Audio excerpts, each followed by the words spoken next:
I was born into a Protestant family 18 years ago, and my first year program was in the summer of 2017. My skill building phase took place right here in New Hampshire, so I get very excited when I'm back. I applied to the Friends Forever program after an alumna who's hiding in the slides we saw earlier told me it had changed her life. I had been searching for some life-changing, so I jumped at the chance. My participation in the program served as the transition from the longest, most tumultuous, most challenging year of my life to the most exciting and fulfilling period of my human existence, a period I'm still experiencing. During the hard time, my head and heart were swirling with the uncertainty of changing schools, sadness at my older brother leaving home to join the army, and the shame, grief, and fear that came from my parents' separation. I have this persistent seed in my mind that leaves me longing for the ability to reach back through time, and as the woman I am now, hold the child I once was, to reassure that part of myself that acknowledges fear, to tell that part of myself that it would be okay, that my brother would find satisfaction in training to become a medic, that I would find good friends and success in this new, scary school, and that my parents would reunite later as better individuals, partners, and parents who teach me every day what love means. Turns out, in a physical and literal sense, this is impossible. Plus, when with the resilience of character. Friends Forever helped me to reconcile with this time in my life by affording me the courage to work through it all, and the courage to take back what is mine and give the right names to my beliefs, so that I never have to compromise who I truly am. Pacifist, vegan, woman, flagless. Normally, my home lies between two small towns in County Down in Northern Ireland, but for the past week and for 5 weeks in the summer, I've lived here in the state of New Hampshire, either at Leonard's house, in a tent in Catherine and David's woods, at Riverwoods, at Elnova, or with Brooke Baldwin, Friends Forever's operations manager, her husband Jake and her daughter Rosa, who rescued me from the tent one stormy night and have welcomed me and many others into their home like family. Being here is just one example of alumni opportunities throughout the year and this planet to give something back to Friends Forever International. From leading and participating in seminars, to creating connections between Friends Forever and Belfast-based organisations, meeting with the Berwick Academy, visiting the Austin 17 House, leading activities for Lakota youth from the Pine Ridge Reservation, and facilitating workshops for diverse youth from the wider New England community.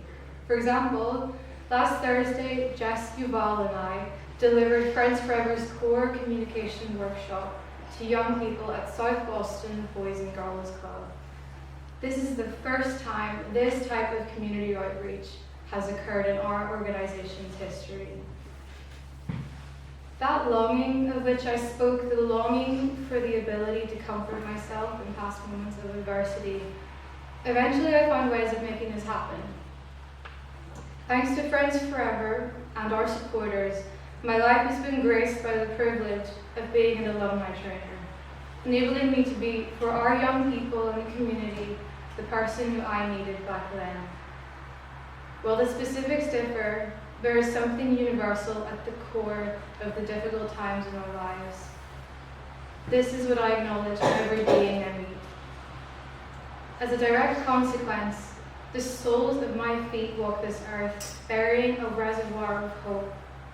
Hope which sustains me, and somehow never runs dry, no matter how many people I invite to drink from it. I can't wait for people all over the world, youth from North and South Korea, from towns either side of the US-Mexico border, Turkish and Kurdish youth, and the professionals currently working or not working in our global governmental assemblies to experience the magic of our programme.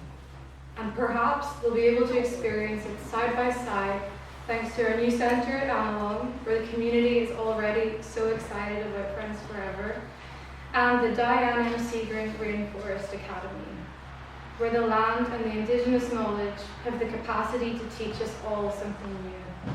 With my love for language learning and my dream of being a humanitarian doctor, I am so excited for what's to come. It is nothing short of an honour to have been selected as the inaugural Maxine Morse Fellow. Joe Lamprey, Joe Keefe, Steve and I were just with her on Friday. And with each conversation, this spectacular woman, who a lot of us know personally, inspires me to be assertive, to engage with what's happening in the world, the good and the bad, to trust in the power of young people to restore hope, and to do my best to arise and heal this world every day. I feel proud to be part of her legacy, and I will carry her lessons with me forever. This summer, I was also exposed to the precious wisdom of Riverwoods residents. My best friend, Hagar, who some of you have met, and I lived there for a week and created a project to help residents recognize their places in history, to encourage them to acknowledge even the smallest memories as extraordinary, and to strengthen their feeling of belonging to the rich tapestry of shared history in the Riverwoods community.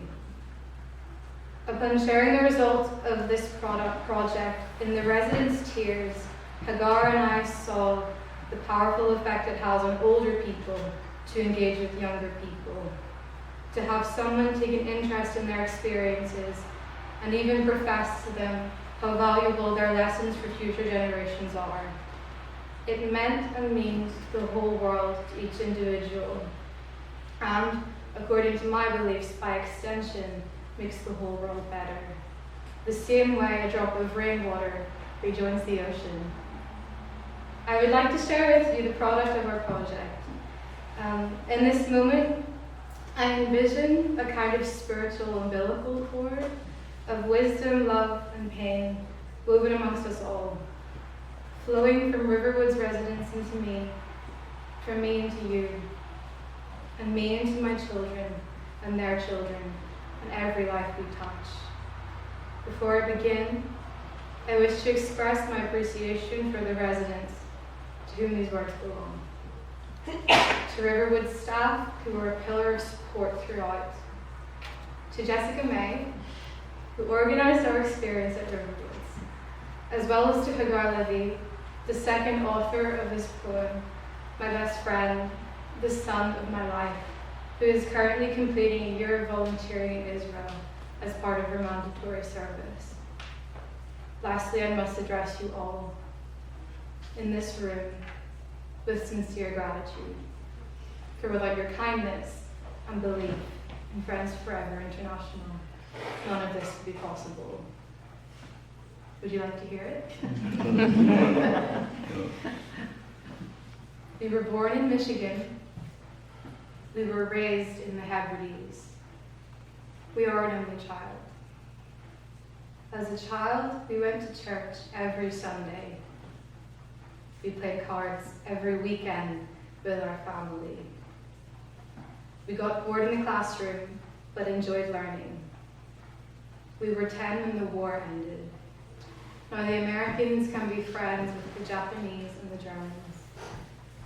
We had our first kiss at 14 playing spin the bottle. Some were good, some were bad.